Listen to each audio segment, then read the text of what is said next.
Welcome to Installation and Maintenance of Health IT Systems, System Selection, Functional and Technical Requirements. The objectives for this unit, System Selection, Functional and Technical Requirements, are to identify 12 possible steps to choosing an EHR system, gather functional requirements from institutions and others, and document use cases and relate them to functional requirements. The purchase of an EHR system will have a profound effect on your practice or healthcare institution. It is important that you develop a plan for assessing your institution's needs to facilitate vendor selection. Today we are going to discuss 12 steps in the decision-making process when choosing an EHR system. Though neither these steps nor the order in which you choose to execute them are written in stone, we have chosen to present them in a logical progression to help you understand the importance of developing a plan that will work for your organization and to help ensure that you are capable of making a high-quality decision when it comes to EHR selection. The article, How to Select an Electronic Health Record System, lists 12 recommended steps to evaluating an EHR system. 1. Identify the decision makers. 2. Clarify your goals. 3. Determine functional requirements and write a request for proposal or RFP. 4. Determine RFP recipients. 5. Review RFP responses. 6. Attend vendor demonstrations. 7. Check references. 8. Rank vendors. 9. Conduct site visits. 10. Select a finalist. 11. Solidify organizational buy-in. And 12. Negotiate the contract. Now let's discuss each of the steps in some detail. People, as well as whole institutions, are often resistant to change. Despite the fact that many agree on the benefits of using electronic records, resistance will certainly become evident when discussing conversion to an EHR system within your own institution. Success or failure will often hinge on how well the EHR system is received by managers and practitioners alike, as well as on ensuring that staff and management are comfortable that their concerns have been adequately addressed during the decision-making process. Here are some tips to help ensure adequate buy-in for your EHR selection process. In many healthcare institutions, the selection of EHR systems has been led by committed physicians who devote much time and energy into learning about EHR systems and promoting adoption to their peers. Consider this tactic when considering who will be involved in the selection process. Also, remember to keep your committee as diverse as possible, being sure to invite influential people from all elements of the institution, managers and staff alike, to assist with the selection efforts. Before evaluating EHR systems, you must evaluate your institution. In this stage, you will want to examine what it is you want to accomplish with your new EHR system. Define which inefficiencies and limitations you currently see in your environment today. For instance, do lab reports take too long to be added to the patient chart? Are your billing codes consistently outdated? Be sure to identify the overall business strategy for your organization and be sure that these goals are in alignment there as well. A critical step to purchasing any health information technology is performing a requirements analysis of your environment. In the past, performing a requirements analysis often involved asking stakeholders what they wanted in the application they were seeking.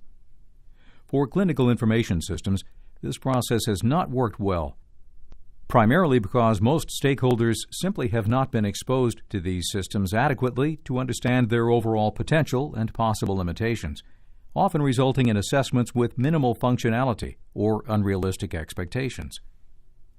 Today, most experts recommend a 3-step process for identifying functional and non-functional requirements. Understand existing standards, understand the marketplace, and apply use cases. Functional requirements can be defined as those processes that you want a system to perform. These can be discussed as an overview or can be analyzed in great detail. The more granular you get with your requirements, the better overall understanding you will have of how the systems will work and the impact implementation will have on workflow and processes. There are copious examples of functional requirements. from results reporting to remote access, and on and on. Conducting a needs assessment will assist in these efforts. Once you have identified the functionalities your system should have, rank them in order of importance. It may be helpful to classify them as must-haves, want-to-haves, and not criticals. Perhaps results reporting is more important in your institution than electronic fax reports. Maybe remote access is critical because of the number of satellite locations. Next, map these needs you have identified to the specific system features and functionality which will address them. Be sure to take time to learn what's available from the many vendors providing EHR solutions. Browsing the Internet for ideas, as well as reading up on vendor specifications and trade publications, can give you an idea of what functionality requirements are most often associated with your particular organization, and thus can paint a picture of the market norm. Now let's discuss the HL7 EHR system functional model, which is a repository of standard EHR functions that could be very helpful in your assessment.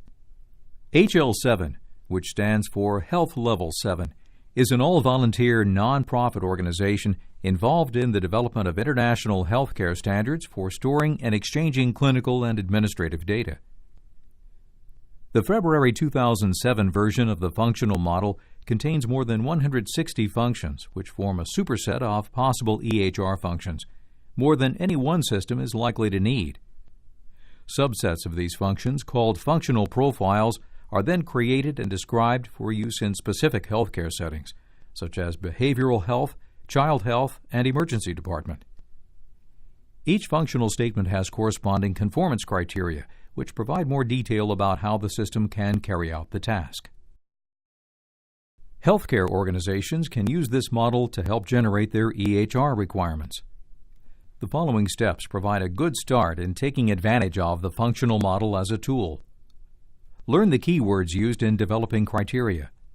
Shall is used to indicate a mandatory requirement for an EHR system to achieve conformance with the standard. Should indicates an optional or recommended action for an EHR system. May indicates an optional or permissible action for an EHR system.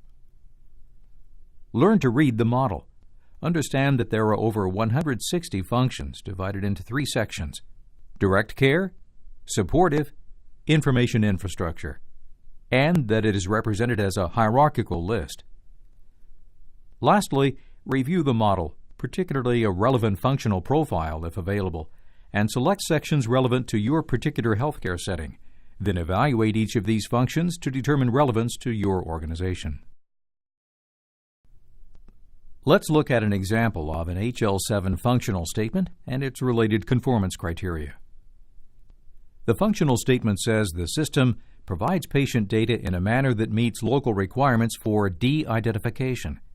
To meet the standard for this function, 4 conformance criteria are given. The system shall provide de-identified data according to realm-specific law or custom when requested by an authorized internal or external party. The system should comply with 1.2.4 extraction of health record information, conformance criteria 2. The system should provide de-identification functionality for extracted information. The system may provide the ability to export de-identified data to authorized recipients. The system may provide a key with de-identified data to enable re-identification of the data or the contact of primary care provider. Non-functional requirements refer to attributes of the system as a whole or its environment, rather than to specific tasks that the user needs to accomplish, like writing an electronic prescription. Non-functional requirements include: usability is the ease with which a system can be learned and used. An example of a non-functional requirement for usability would be that the end user can navigate to any page in the EHR in 5 clicks or fewer. Reliability is the degree of uptime the system must perform for the users. An example of a non-functional requirement for reliability would be that the EHR system will have redundant backups, allowing for 99.5% uptime. Performance usually refers to how well the system works for the user in measurable degrees. Examples of performance would be response time and capacity. Supportability is the application's ability to be easily modified or maintained to accommodate typical usage or change scenarios. Scalability is the ability to increase the number of users or applications associated with the product.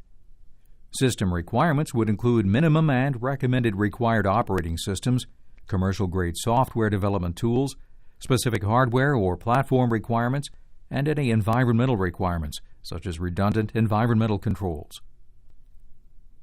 Legal and regulatory requirements would include telecommunication requirements, compliance, etc. Security is the ability to provide confidentiality, data integrity, and data availability, for example, as mandated by HIPAA. An example of a non-functional requirement for security would be the capability to log all patient access by any user in the system and retaining such logging for 1 year.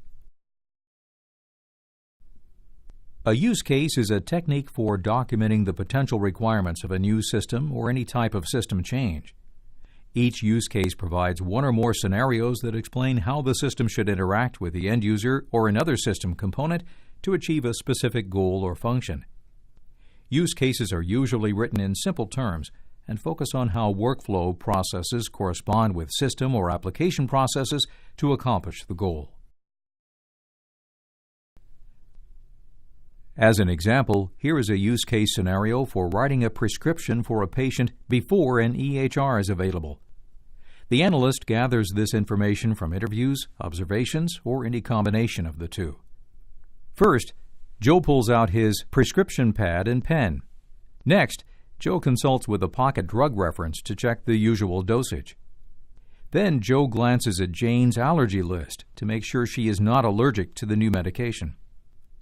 Next, Joe handwrites the drug name and the SIG, in other words, the dose, route, frequency, quantity, and number of refills. Finally, Joe hands the handwritten prescription paper to Jane for her to bring to the pharmacy.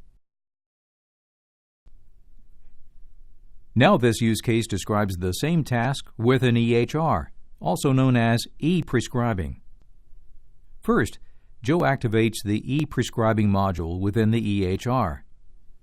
Next, Joe searches for and selects the drug he wants to prescribe, and he sees the usual dosage, frequency, etc. presented as options on screen. Next, the e-prescribing system checks behind the scenes to see whether Jane is allergic to the selected medication or whether it has any significant interactions with her other current prescriptions. Then Joe fills in the required data to complete the prescription. If it is a commonly prescribed medication, he quickly selects a complete prescription, that is, drug, dose, route, quantity, refills, etc., from a list of common options for that drug.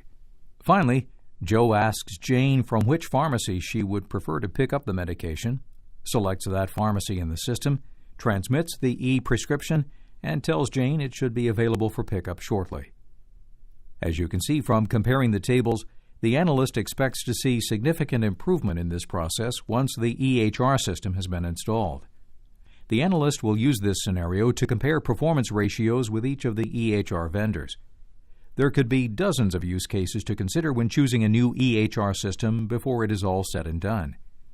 The case study analyst will look at each of the various components, including needed software, hardware, data transmission, change in workflow, etc., that would provide the best fit for seeing each of these scenarios to completion. Now let's discuss how you would create a request for proposal, or RFP, following a specific outline to tell prospective vendors what they need to know about your practice in order to provide you with useful information about their products. This will help ensure that the responses you receive can be easily compared. A typical outline for an RFP includes cover letter, introduction and selection process, background information, including organization size and specialty, and current systems and hardware in place, and desired EHR functionality. Vendor information you should receive should, at the very least, include product description, hardware and network components needed, customer maintenance and support and warranties, training available, system implementation plan, proposed costs, sample contract, and applicable references. There are more than 200 different EHR systems currently available on the market. How can you narrow the list to only those EHR systems most relevant for your organization? Start with these 4 questions. Does the software have a history of interfacing with your practice management system, or PMS?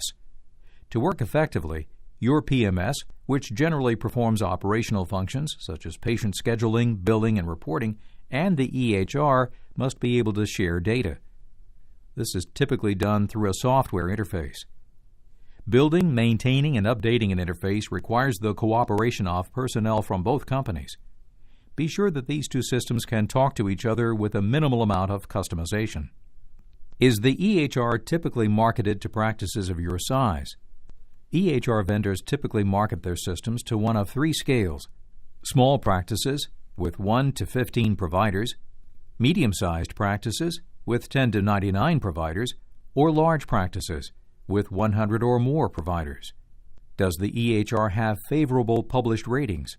Several excellent sources for EHR ratings are available.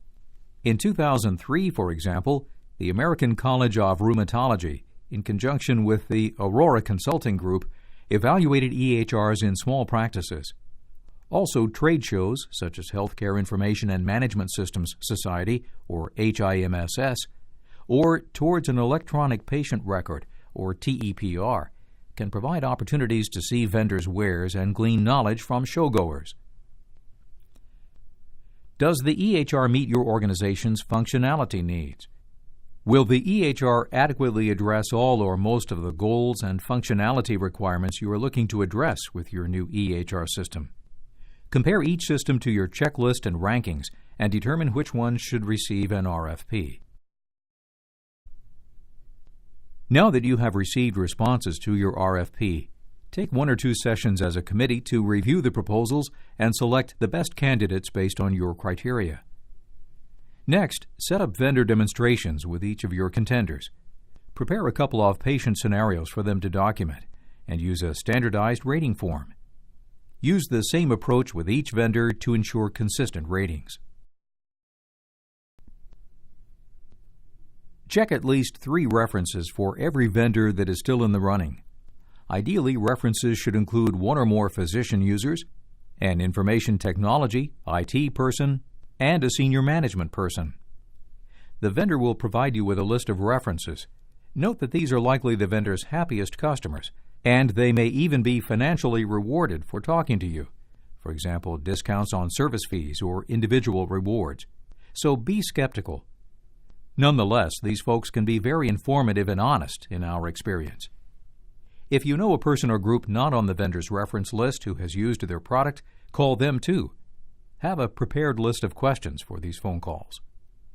Consider asking questions of each reference centered around these areas: background, provider usage, training and support, implementation and hardware, and satisfaction. Now that you've reviewed the RFPs, seen the vendor demos, and done all the reference checks for each vendor you are considering, it's time to rank the vendors and narrow the field to 2 or 3 vendors for whom you should set up site visits to view the software in action. Site visits can take up lots of time and can require the organizational efforts of a master to get your team together at a common time, making more than 3 visits pretty much impractical. Before you rank the vendors, you should formally weigh your priorities in the following areas. Functionality. How well does the product perform to your specifications? Total cost.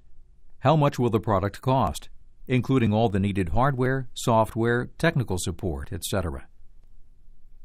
Vendor services. Will the vendor provide the expected service, training, and initial implementation support, and will they be there for the long haul? Once you've selected your final contenders, plan site visits to see how the systems perform. Go to practices that are similar in size and configuration to yours. If possible, go to one that is using the same practice management system, or PMS, that you are using. Bring at least 1 physician and the most senior management person that will be responsible for the EHR purchase. Plan to visit with physicians and observe them with patients. Also talk to their back office personnel, relevant management, and key IT personnel. Take notes. Finally, after each site visit, go back to your vendor rankings and see if they still agree with your latest findings. Select your top contender and a runner-up. If negotiations don't go well with your number one choice, you may want to fall back on your runner-up instead of wasting more time reevaluating the vendor pool again. Earlier, as part of the RFP, you asked each vendor to list the minimum and recommended hardware and software requirements for installing their version of the EHR in your institution's environment. Choosing the right hardware is important to ensure that your EHR's performance potential is fully realized and to minimize installation and performance issues down the road. Hopefully, as part of the decision-making process, your institution has already come to terms that at least some technology will need to be acquired or upgraded to accommodate the integration of a new EHR system. Prior to solidifying a deal with a particular vendor, take a hard look at these requirements, being sure to address these issues. Take an inventory of your current server, workstation, and mobile technology hardware, such as laptops and PDAs, as well as the current operating systems and applications being deployed and used in your computing environments. Do the vendor's specifications align well with your current technologies? If the vendor recommendations exceed your current hardware and software requirements, is your organization prepared to dedicate the financial and organizational resources needed to meet these recommendations? Your organization is likely already using different patient management software. Your EHR will need to be able to communicate with this pre-existing system. Does the EHR you're considering integrate well with these existing packages, or will you need to budget for customized interface engines or even new PM software applications? We will discuss interfaces and interface engines in more detail in a later unit. Purchasing an EHR is usually a long-term commitment. EHR software life cycles can often span decades. Your organization will want to have the flexibility to integrate new computing technologies as they become available. Is the vendor up to date on these emerging technology trends, and are they committed to ensuring that their software will be scalable for the foreseeable future? Hopefully, if you are choosing an EHR system for a smaller practice, you have already included all the relevant decision-makers in the selection process. Larger organizations may require additional selling. Consider inviting the vendor to do a public demonstration or a presentation to the stakeholders group to help solidify commitment. As noted before, typical EHR contracts span from 10 years to lifetime. If the contract is to terminate in 10 years, be sure you know what happens after that. Current and future costs should be spelled out, as should the role the vendor will play and the amount of time the vendor will commit to the implementation process. Be sure to consider the possibility that the vendor could go out of business before you do. Request that the vendor's source code be put into escrow, and clarify the circumstances under which you could get access to it. Have a lawyer experienced in software contracts help with this step. Now that we've walked through those steps on evaluation and selection of EHRs, let's look briefly at the process as recommended by healthit.gov, a website launched in September 2011 by ONC, the Office of the National Coordinator for Health Information Technology. They list 9 steps, which should sound very familiar after our prior discussion. 1. Site visits for EHR solution. 2. Develop and distribute Request for Proposal, RFP. 3. Review vendor proposals. 4. Conduct vendor demonstrations. 5. Review specialty-specific functionality and general usability. 6. Identify hardware and IT support requirements. 7.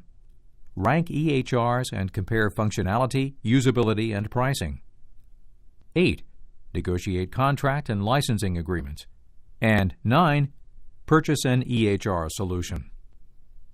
This concludes Unit 3, System Selection, Functional and Technical Requirements.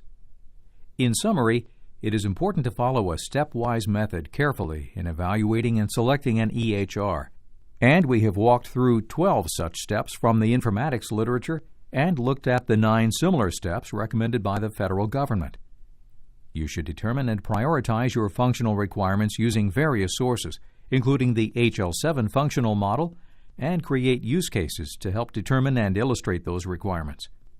And do not forget to pay close attention to the software and hardware requirements of the systems you consider.